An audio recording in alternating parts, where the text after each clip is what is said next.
Hey there folks, the Scottsdale Travel Chick Sidekick here, and in this video we'll cover all of Madrid's tourist sites using a 2-day itinerary you can easily do on foot or by bike, with everything called out on maps so you'll know where everything is before you get there.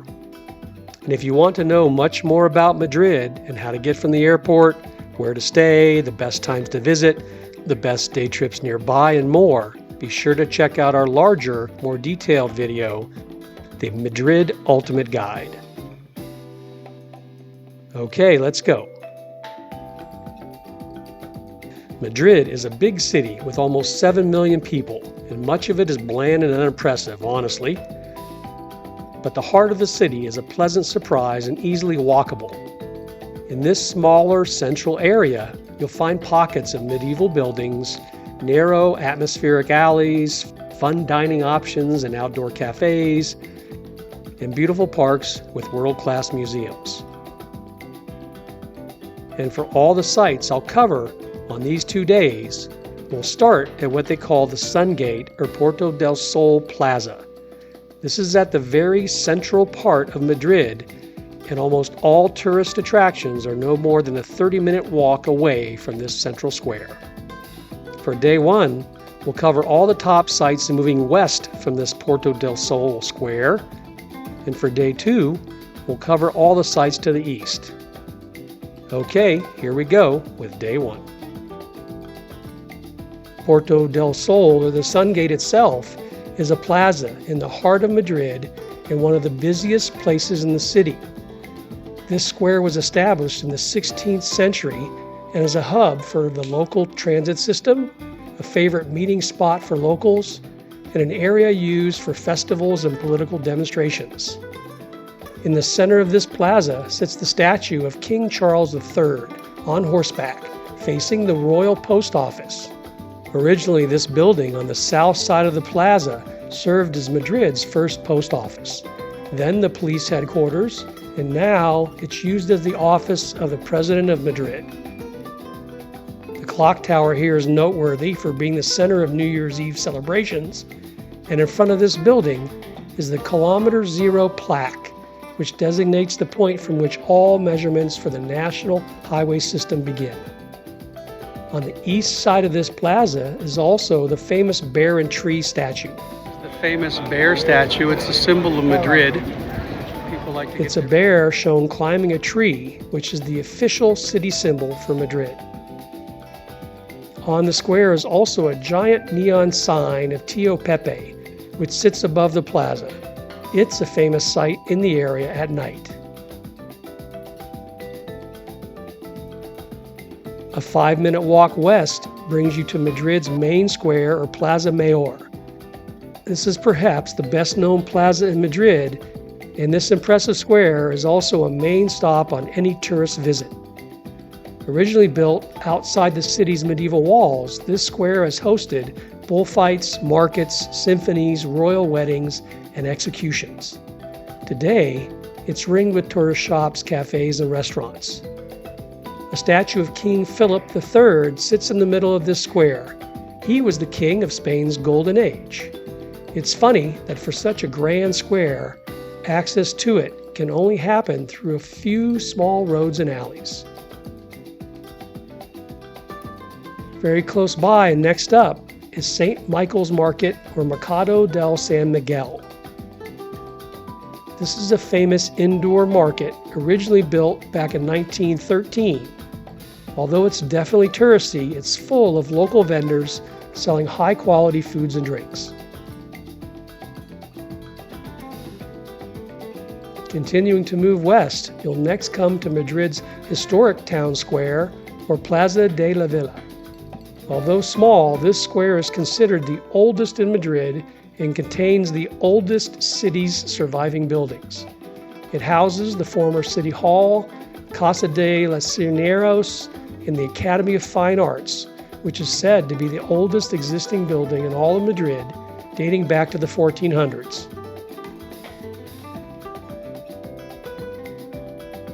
Next up is the biggie, the Royal Palace, or Palacio Real. It's an enormous palace, one of the biggest in Europe. and depending on who you read and where you read it, it is the largest palace in Europe with over 135,000 square meters of space and more than 3,400 rooms. Though it's the official residence of the Spanish king, the royal family does not live here, and it's generally used only for state ceremonies.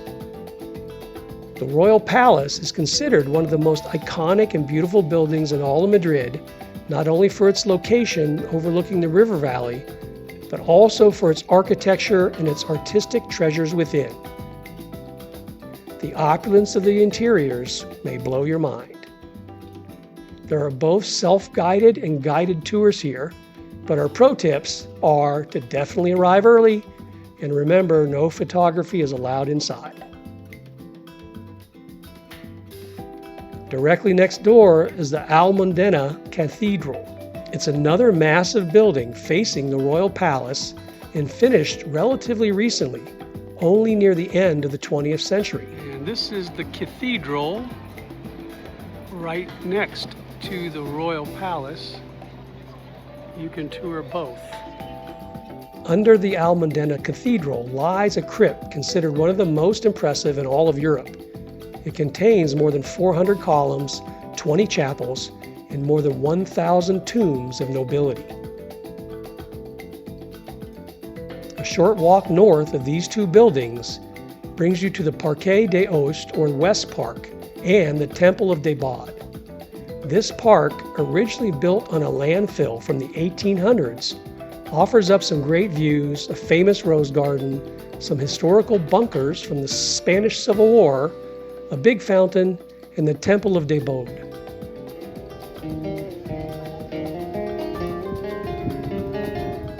Pro tip here, there used to also be a cable car which ran from this park to an even larger park on the other side of the river, and it was one of Madrid's top attractions, and you might see it on some older videos. But unfortunately, it's no longer operating today. This is where people come for sunsets right here, just a little bit behind the temple.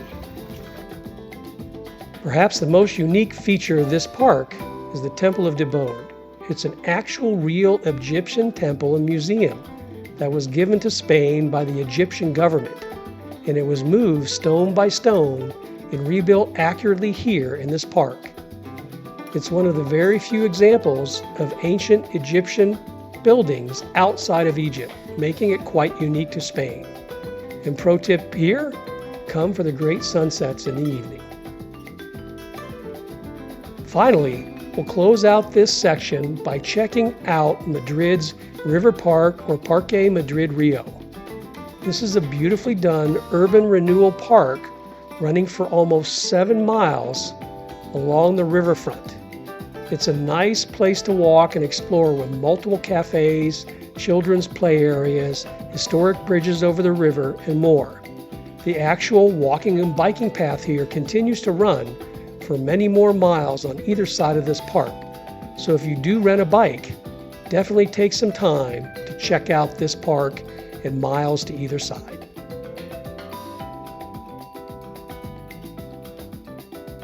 Now for day 2, we'll start again at Puerto del Sol, or the Sun Gate, and move east.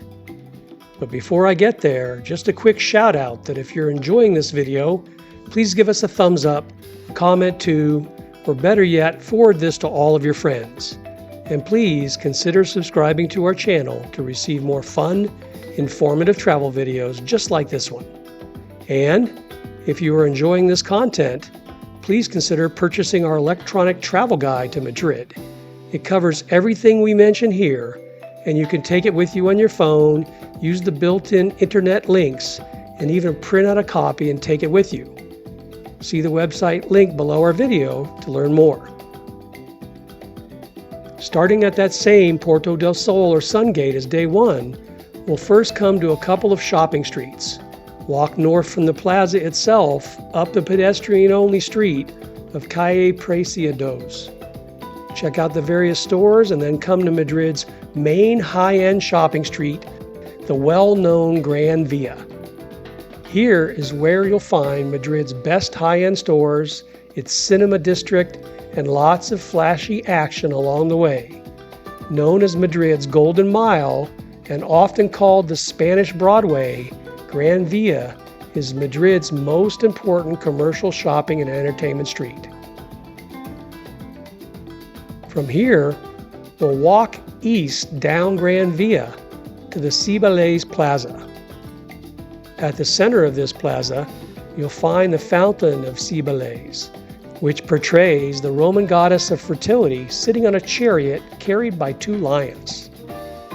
Facing the plaza is the impressive Palacio de Cibeles.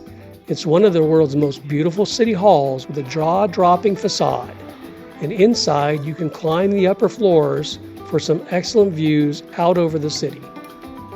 On the southwest corner of the plaza also sits the imposing Bank of Spain building, while on the northeast corner is home to the Palacio de Liniers, which holds the House of America, a cultural center with an art gallery of Latin American artworks.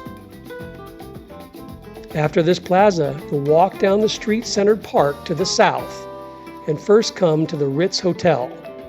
It's said to be the most famous historical hotel in Madrid. It's not cheap, but consider a stop for afternoon tea or maybe a bite in their outdoor garden.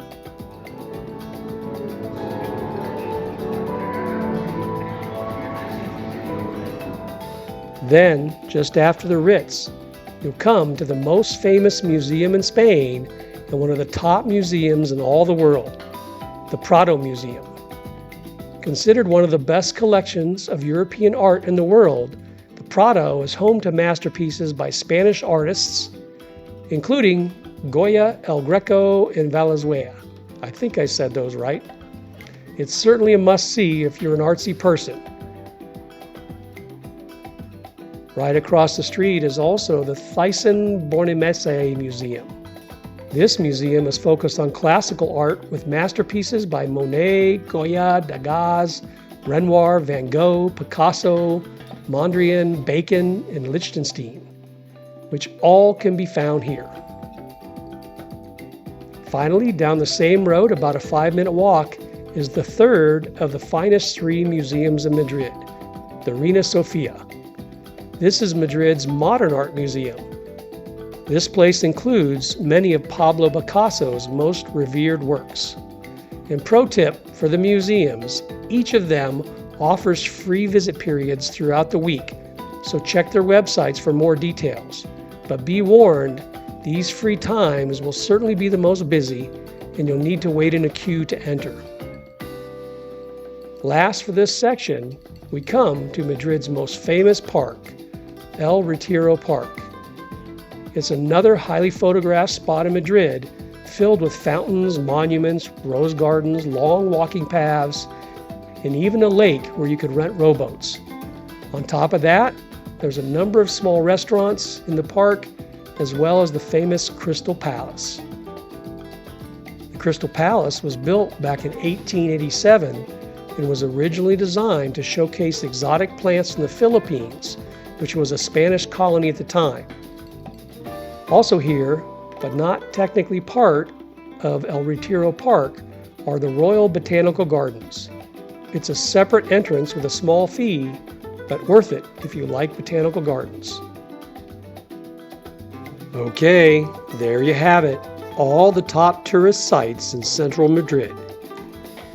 There are a few more interesting sites around the rest of the city, like the Real Madrid Stadium Tour, and some unique neighborhoods to explore. So if you want to know more than what we've covered here, be sure to check out that Ultimate Guide to Madrid. Otherwise,